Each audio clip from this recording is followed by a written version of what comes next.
우리 다 함께 찬양으로 하나님께 영광 돌리겠습니다. 찬송가 499장입니다.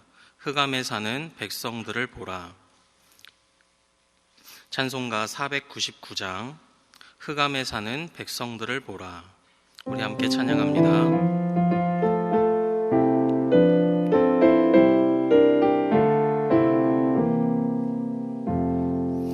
흑암에 사는 백성들을 보라. 수많은 심령 멸망하겠네.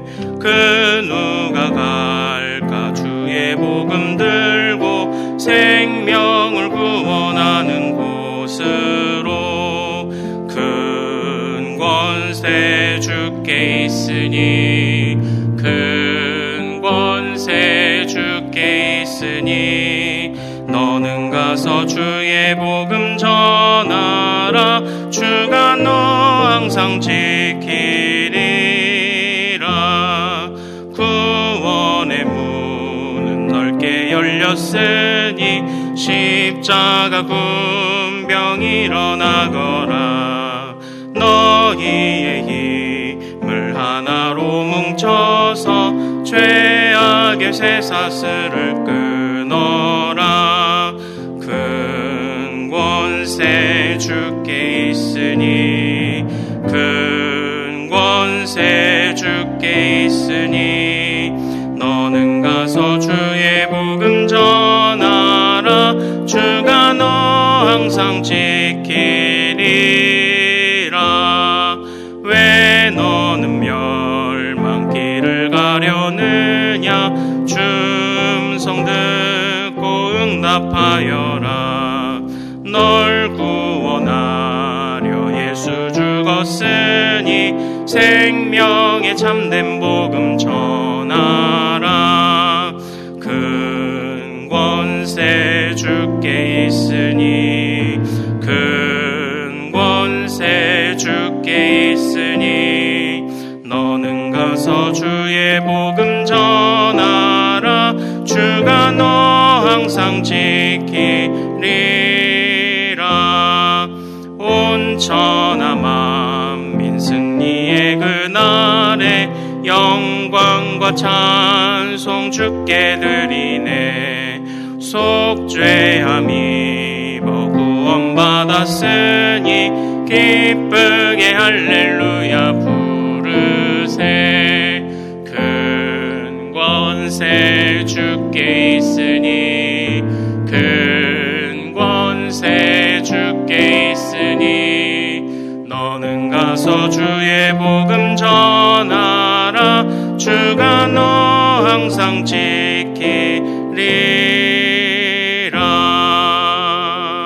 아멘. 우리 함께 기도하겠습니다. 하나님 아버지, 돌아보면 수많은 사람들이 그 빛에 거하는 것 같고, 수많은 사람들이 자신의 안위와 또 자신의 행복과 여러 가지 모든 자신의 인생을 자신의 소유와 자신의 주변 환경에 매여 살아가지만, 그러나 하나님 영적인 눈을 뜨고 바라보면 그 모든 것들이 다 흑암이요, 눈을 뜬 것 같으나 감은 자요, 귀가 열린 것 같으나 듣지 못하는 자들이 이 세상에 얼마나 많이 있습니까? 거룩하신 아버지 하나님, 불쌍히 여겨주셔서 그들의 어두워진 눈과 귀를 여시고, 그러나 우리로 먼저 그 은혜를 경험하게 하셔서 우리로 먼저 활짝 열어주시는 주님의 그 영안과 주님의 그 마음과 또 우리의 입술로 담대하게 전함을 허락하여 주셔서 아버지 하나님께서 이 세상을 밝히시는 데에 주님의 빛을 가지고 주의 등불을 가지고 담대하게 걸어가는 우리들이 될 수 있도록 아버지 하나님 인도하여 주시옵소서. 아버지 하나님, 예배가 없는 곳에 예배를, 주님을 왕으로 섬기지 않는 곳에 주님께서 왕으로 오셨음을 선언하는 바로 그 복음의 사도들이, 복음의 전사들이 될 수 있도록 하나님 인도하여 주시고, 사도들의 그 가르침을 따라 그 사도적 복음의 순수성을 끊임없이 묵상하며 이전에 자신의 모든 생활을 새로운 부활하신 주님을 만나고 모든 것을 바꾸었던, 모든 삶의 방향성을 바꾸었던 사도 바울과 같이 우리도 매일매일 끊임없이 하나님의 말씀을 더욱 묵상하고 깨달은 말씀대로 이전에 우리의 모습이 어떠하든지, 우리의 생각이 어떠하든지, 우리의 신앙이 어떠하든지 깨달은 말씀대로 항상 새롭게 변하여가는 우리들이 될 수 있도록 주여 인도하여 주시옵소서. 이 시간 함께 또한 말씀을 듣습니다. 그 말씀 붙잡고 기도하기를 원합니다. 하나님 기억하셔서 말씀 없이 기도하지 않게 하시고 기도 없이 말씀 듣지 않게도 하시고, 하나님 또 오늘 이 사도행전의 마지막 시간입니다. 하나님께서 그동안 우리에게 사도행전을 통해 주셨던 말씀을 잘 기억하여 그 말씀이 가슴에 새겨지고 그 말씀이 스쳐 지나가는 말씀이 아니라 우리의 또한 삶의 이정표를 제시하는 귀한 말씀이 되도록 하나님 우리 마음속에 모두 간직되게 하여 주시옵소서. 감사하오며 우리 주 예수 그리스도 이름으로 기도합나이다. 아멘. 오늘 주신 하나님의 말씀은 신약성경 사도행전 28장 23절부터 31절까지의 말씀입니다. 사도행전 28장 23절부터 31절까지의 말씀입니다. 저와 한 절씩 교독하시겠습니다. 그들이 날짜를 정하고 그가 유숙하는 집에 많이 오니 바울이 아침부터 저녁까지 강론하여 하나님의 나라를 증언하고 모세의 율법과 선지자의 말을 가지고 예수에 대하여 권하더라.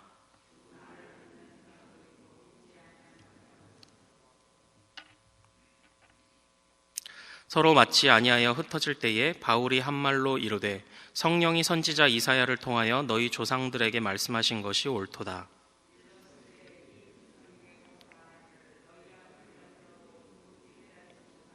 보기는 보아도 도무지 알지 못하는도다.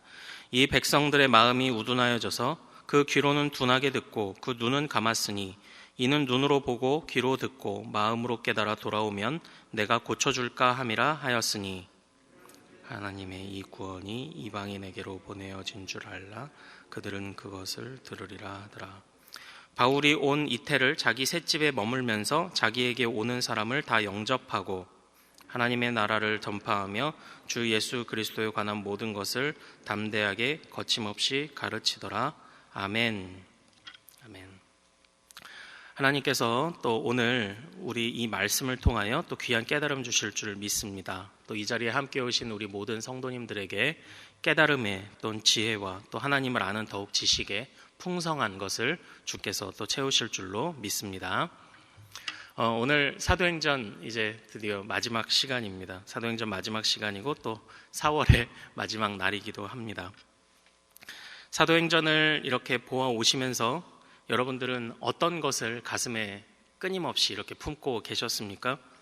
사도들과 수많은 제자들, 참고로 사도행전에서는 그 예수님의 사도들을 사도들이라고 하고, 그리고 제자들이라는 표현은 예수님을 참으로 믿는 자들을 구분하여 이렇게 좀 말을 하고 있습니다.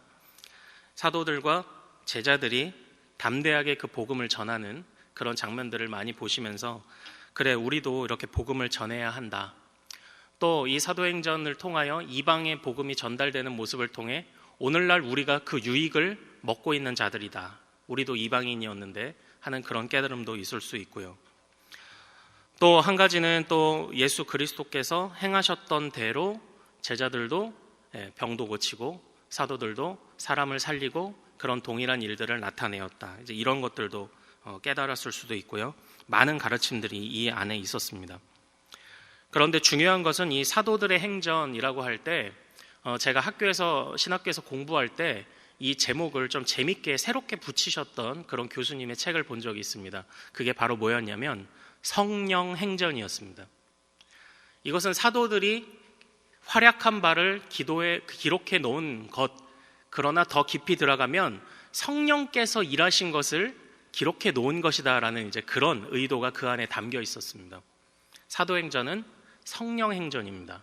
성령께서 사도들과 제자들을 통하여 얼마나 일하시는지, 어떻게 일하시는지, 그래서 복음이 어떻게 퍼져가게 하시는지, 바로 그것을 보여주는 것이 바로 이 사도행전의 핵심 내용이 아닐까 생각을 합니다. 우리는 잘 알고 있지 않습니까? 성령께서 어떻게 오셨는지 알고 있습니다. 바로 예수 그리스도의 약속 때문입니다. 하늘 보좌 우편으로 승천하신 예수 그리스도께서 바로 성령을 보내어 주셔서 그 성령이 예수 그리스도의 하시는 일을 하신 것입니다. 그 성령이 또 다른 보혜사가 되어서 복음이 전달되고 또 여러 곳에서 기사와 이적과 표적을 나타내시며 복음이 참으로 믿을 만한 것임을, 복음이 예언의 완성임을 끊임없이 나타내 주셨던 것이 이 사도행전의 중요한 핵심 주제입니다. 바로 성령이 일하신다는 것입니다. 성령이 복음을 전달되게 하시고 성령이 이끄시며 성령이 역사하셔서 복음을 믿게 하신다. 이것이 사도행전의 중요한 주제라고 볼 수 있을 것 같습니다. 오늘 이 사도행전의 마지막 본문에서도 성령의 역사는 동일합니다. 성령의 역사는 바로 사도 바울로 하여금 예수님의 마지막 순간이 그러하였던 것처럼 사도 바울도 동일한 순간을 맞이하도록 그를 인도하셨습니다. 우리 23절 한번 같이 다시 읽어보겠습니다. 시작. 그들이 날짜를 정하고 그가 유숙하는 집에 많이 오니 바울이 아침부터 저녁까지 강론하여 하나님의 나라를 증언하고 모세의 율법과 선지자의 말을 가지고 예수에 대하여 권하더라. 아멘. 로마로 이송되어 왔던 사도 바울이 한 새 집을 얻어서 거할 것을, 그리고 그곳에서 마음껏 사람들을 청하여 만날 수 있는 권리를 얻었는데, 어제 우리 살펴봤죠. 그때 사도 바울은 가장 먼저 유대인의 유력한 자들을 초청을 해서 자신이 가지고 있는 복음을 전합니다. 그래서 23절에 그들이 날짜를 정하고 해서 이 그들이 바로 그들이에요. 유대인의 유력한 자들입니다.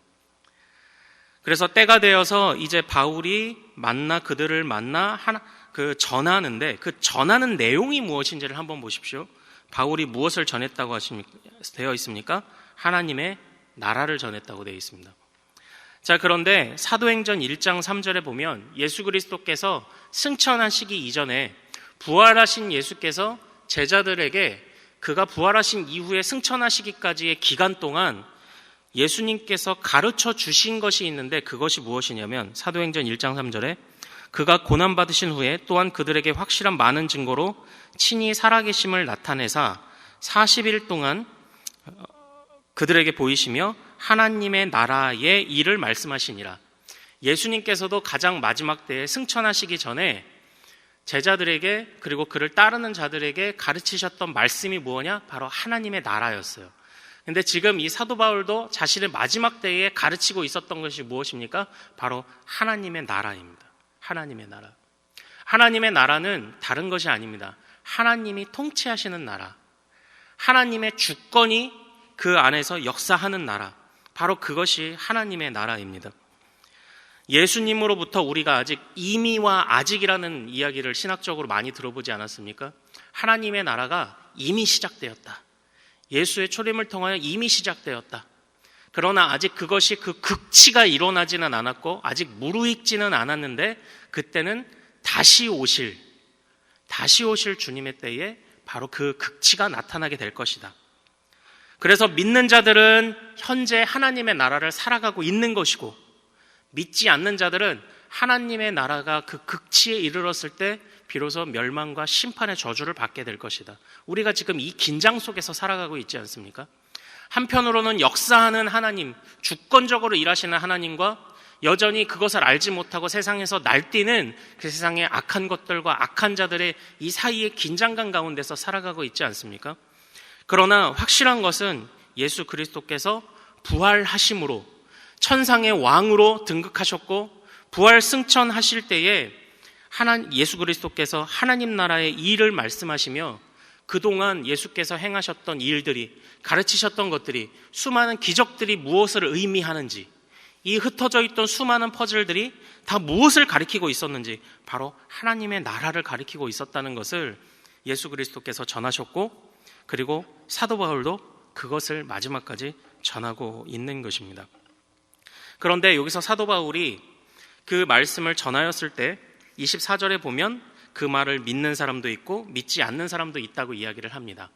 그런데 이상할 것도 없습니다. 왜냐하면 사도 바울은 아직 그가 입으로 표현하진 않았지만 이미와 아직의 긴장을 사도 바울이 알고 있었습니다. 그러하기 때문에 믿는 자도 있고 믿지 않는 자도 있을 것이라는 사실을 이미 사도 바울은 여러 번 겪었습니다. 항상 그렇듯이 예수 그리스도께서 말씀을 전하셨을 때도 항상 상반된 반응이 있지 않았습니까? 믿는 자들이 있었고 믿지 않는 자들이 있었습니다. 마찬가지로 사도 바울이 전할 때에도 믿는 자들이 있었고 믿지 않는 자들이 있었습니다. 그런데 이 사도 바울이 하는 이야기를 잘 보십시오. 믿지 않는 자들을 향하여 지금 무엇이라 이야기하는지 잘 보십시오. 25절 한번 같이 읽어볼까요? 자, 시작. 서로 맞지 아니하여 흩어질 때에 바울이 한 말로 이르되 성령이 선지자 이사야를 통하여 너희 조상들에게 말씀하신 것이 옳도다. 네, 이렇게 돼 있어요. 여기서 지금 이제 사도 바울이 자신의 마지막 연설에서 공식적으로 기록된 마지막 연설에서 선지자 이사야의 글을 이제 인용을 합니다. 26절, 27절에 있죠. 그 핵심은 너희가 듣기는 들어도 너희가 온전히 듣지 않는다. 너희가 깨닫지 않는다. 보기는 보아도 알지 못한다. 그러니까 우둔하고 어리석은 자들을 향한 책망의 말씀을 인용하거든요. 그런데 이때 이사야의 말씀을 무엇이라고 표현하는지 25절 중반에 한번 보십시오. 성령이 이사야를 통하여 하신 말씀이라고 표현을 하고 있습니다. 여기서 등장하고 있지 않습니까? 성령. 한결같이 예수 그리스도를 그리고 예수 그리스도께서 그리고 예수 그리스도의 보내신 성령이 그의 사도들을 통해 제자들을 통해 한결같이 하신 말씀이 무엇냐 그걸 보여주고 있는데 듣기는 들어도 온전히 깨닫지 못하는 자들이 있다. 너희가 그렇게 불순종한 자들이다. 너희가 그렇게 온전히 알지 못하는 자들이다. 성령이 한결같이 이것을 말씀해 오셨다고 이야기를 합니다. 바울이 여태까지 가르쳐 왔던 모든 것이 다 그 내용 아니었습니까? 그들의 눈이 열리도록, 그들의 귀가 열리도록, 그들이 깨닫도록, 그들이 알도록 전하였지만 전하지 않았던 것, 바로 그것이 사도 바울이 여태까지 경험해 왔던 것 아닙니까? 그런데 이 모든 것들은 사도 바울만 경험한 것이 아닙니다. 이전에 성령의 충만함 받아 담대하게 하나님의 말씀을 전했던 선지자들의 시대에서부터 이 반대는 항상 있어 왔다고 이야기를 합니다. 성령은 항상 한결같이 말씀하시고 한결같이 선지자들을 통해 그리고 또 예수 그리스도를 통해 그리고 또 사도 바울과 제자들 또 여러 사도들을 통해 말씀을 하시고 한결같이 말씀하시는데 그들은 깨닫지 못한다. 그 말씀을 지금 사도 바울이 안타까워하며 그렇게 이야기를 하고 있는 것입니다. 이것은 그것 같지 않습니까? 지금 이 유대인들이 믿지 않는 자, 이전에도 그렇고 믿지 않는 자들은 왜 그들이 믿지 않는 것입니까? 그들은 하나님의 말씀을 가졌다고 하고 그리고 자신들에게 비록 식민지 상태에 놓여 있지만 자신들에게 성전이 있다 말하고 자신들의 외적인 모든 것은 갇혀 있다고 말하지만 온전히 그 안에 담겨 있는 참뜻을 깨닫지 못하는 자들이었습니다. 이 예수 그리스도께서 충분히 하나님의 나라가 어떤 것인지 믿을 만한 여러 표적들을 보이셨고 여러 가르침으로 그 모든 것들을 설명하셨음에도 불구하고 보아도 깨닫지 못하고 들어도 듣지 않는 자들이 너무나도 많았다고 이야기를 합니다. 사도 바울의 이 마지막 시대에도 동일합니다. 이 사도 바울이 유대인의 유력한 자들을 먼저 초청했다라는 것에서 어떤 학자들은 그렇게 분석을 하더라고요. 그 복음이 처음에 왔을 때 그 예수님께서 먼저 유대인에게요 라고 이렇게 말씀하신 부분이 있지 않습니까? 그래서 사도 바울도 동일하게 유대인들을 먼저 청하고 또 자신이 유대인이었기 때문에 그 자신이 접점을 가지고 있었던 부분으로 인해 유대인을 먼저 초청했을 것이라고 그렇게 말하는 학자도 있습니다. 그런데 지금 이 상황만 놓고 보면 유대인들의 유력한 자들 중에 일부가 이 복음 받기를 거절하였고 그들은 말하자면 먼저 복음을 들을 수 있는 바로 유대인의 그 특권을 걷어찬 자들이 되어버리는 것이죠. 그러므로 그 다음 28절에서 하나님이 이 구원이 이방인에게로 보내어진 줄 알라. 그들은 그것을 들으리라 하더라. 이렇게 사도 바울이 이야기를 하면서 이 특권은 바로 너희들이 걷어찬 것이다. 그러므로 이제는 이방인들, 물론 그가 계속 해왔지만 이 부분에 대해서 그가 이 로마에 2년 동안 갇혀 있으면서 이제는 비로 담대하게 이방인들에게 전할 것이다 라고 그런 의도를 표현했다고 이렇게 보는 학자들도 있는데요. 중요한 것은 어쨌든 유대인들이 그 특권을 걷어찼다. 이방인들에게 복음 전파됨을 이제 이상하게 생각하지 마라. 하나님의 백성은 너희들처럼 이름만 가지고 있는 것이 하나님의 백성이 아니다. 하나님의 백성은 듣고 보고 깨닫는 자가 하나님의 백성이다.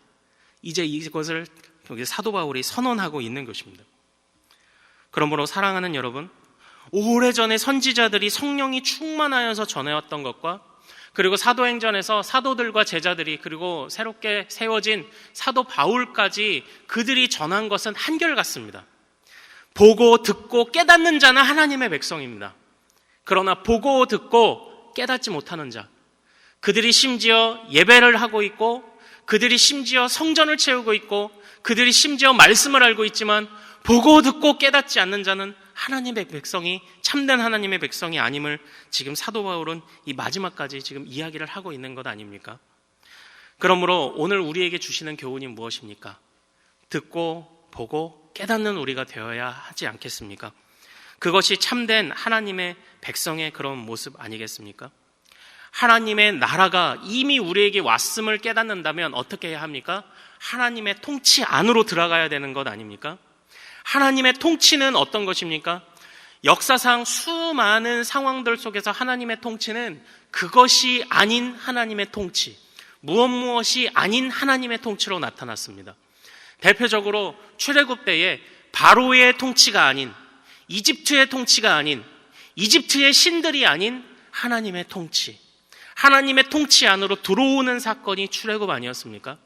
바알의 통치가 아닌 하나님의 통치로 다시 머물라 하시고 경고하신 것이 바로 포로기의 메시지 아닙니까? 무엇이 아닌 하나님의 통치. 오늘날 우리는 이 무엇이 아닌에 수많은 것들을 넣을 수 있습니다. 하나님의 통치를 거부하고 하나님의 나라를 위해 보물을 하늘에 쌓아두는 자들이 아니라 이 땅 가운데 어떻게든 그 보물을 움켜쥐기 위하여 이 땅 가운데 아니와 나 자신의 것을 위하여서 이 땅 가운데 보물을 쌓는 그 모든 것이 다 하나님의 나라, 하나님의 통치를 거부하는 것 아닙니까? 우리가 예배하는 자리에 있어도, 우리가 말씀을 가지고 있어도, 수많은 날들 들었어도 우리가 하나님의 통치 안으로 들어가지 않으면, 우리가 하나님의 통치 안에서 담대하게 거침없이 전하였던 이 사도 바울과 같이 살아가지 않으면 우리의 신앙생활이 무슨 의미가 있겠습니까? 성령이 오늘 우리 안에 있음을 우리는 항상 기억해야 합니다. 그러나 그 성령이 우리 안에서 무엇을 하시는지도 우리는 항상 기억해야 됩니다. 성령이 하시는 것은 한결같았습니다. 깨닫고 들으라고 하시는 것은 아닙니까? 우리의 삶의 방향성을 내려놓고 이제는 주님께 우리 인생의 항해의 키를 맡겨서 우리가 잘난 체하며 이끌어왔던 우리의 운전대를, 우리의 방향의 키를 하나님께 맡기라는 것, 이것이 끊임없이 성령이 우리에게 말씀하셨던 바로 그것이 아닙니까? 그 운전대를 성령께 맡기어서 다른 것 바라보지 않고 하나님의 통치 안으로 들어가는 것, 하나님의 통치에서 살아가게 하는 것, 하나님의 나라를 살아가게 하는 것, 그리고 아직 이루어지지 않았으나 그 아직 이루어지지 않은 그 하나님의 나라가 이 땅 가운데 속히 올 것을 기도하며 살아가는 것, 이 세상에서 더 움켜쥐지 않으리라 내가 다짐하는 것, 속히 주님의 나라가 오셔서 이 세상의 것들이 다 허물어지기를 바라는 것, 그것이 우리의 한결같이 우리 안에서 역사하시는 성령의 역사 아닙니까? 사도 바울에게 그러하셨던 것처럼 또 예수 그리스도께서 성령을 보내주셨던 의도처럼 말입니다. 사랑하는 여러분, 어제 우리가 살펴봤던 그 20절 말씀에 보면은 이스라엘의 소망이라는 표현이 등장을 하고 있습니다. 참된 소망이 어디에 있습니까? 우리 사도 바울이 한결같이 전했던 것이 무엇입니까? 참된 소망은 바로 하늘보좌 우편에서 지금도 살아 역사하시는 예수 그리스도께 우리의 인생을 내어드릴 때 바로 그때 참된 소망이 있는 것입니다.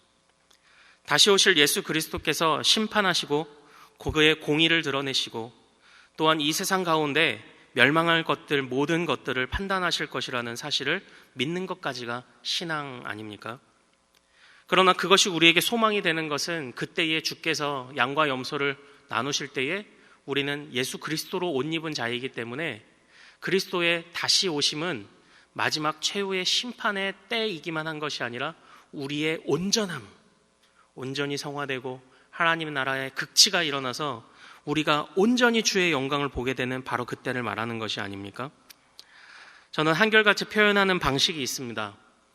어떤 나라가 전쟁을 쳐들어온다라는 이야기를 들었을 때 두려워하는 자들은 바로 그 적군일 것이요, 기뻐하는 자들은 포로의 메인자들입니다.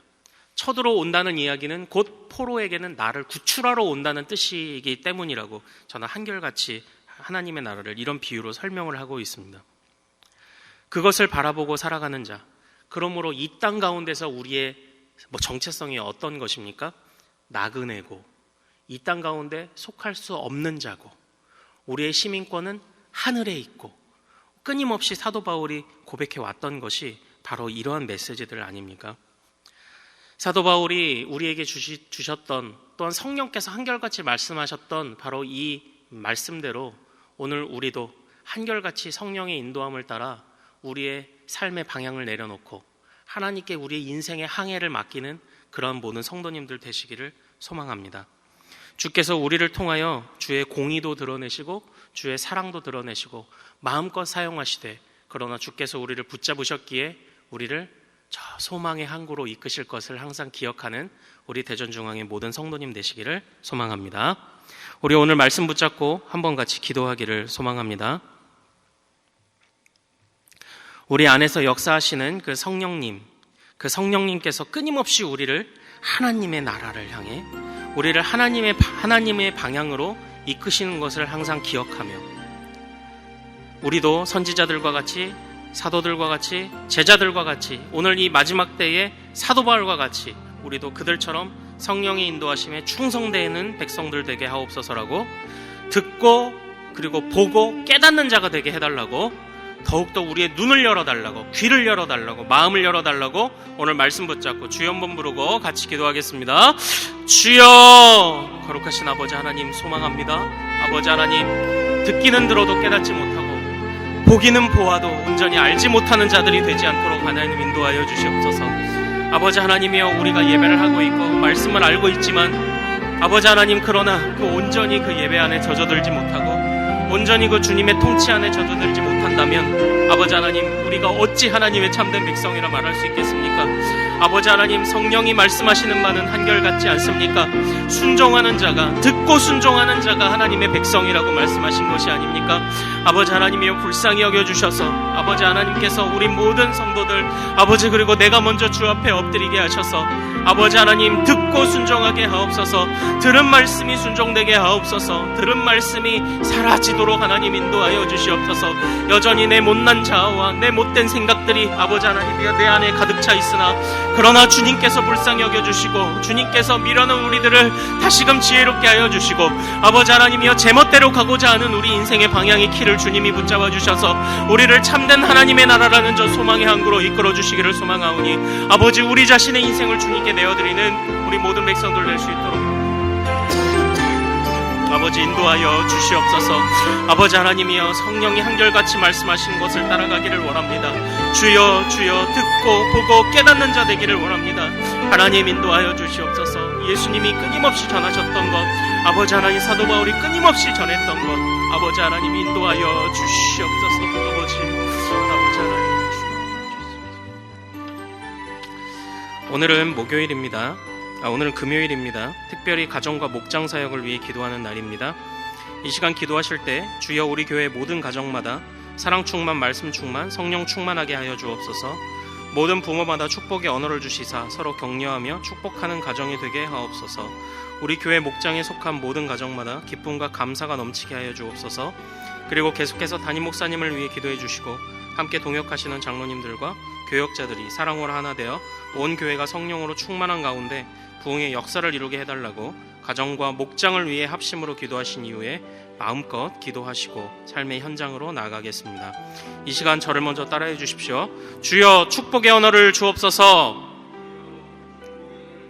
주여 축복의 언어를 주옵소서. 주여 한번 크게 부르고 마음껏 기도합니다. 주여, 거룩하신 아버지 하나님, 하나님의 은혜를 찬양합니다. 아버지 하나님, 하나님 우리 입술에 아버지 하나님의 주의 말씀이 가득하게 하옵소서. 아버지 하나님, 그러나 우리 입술에서만 나오는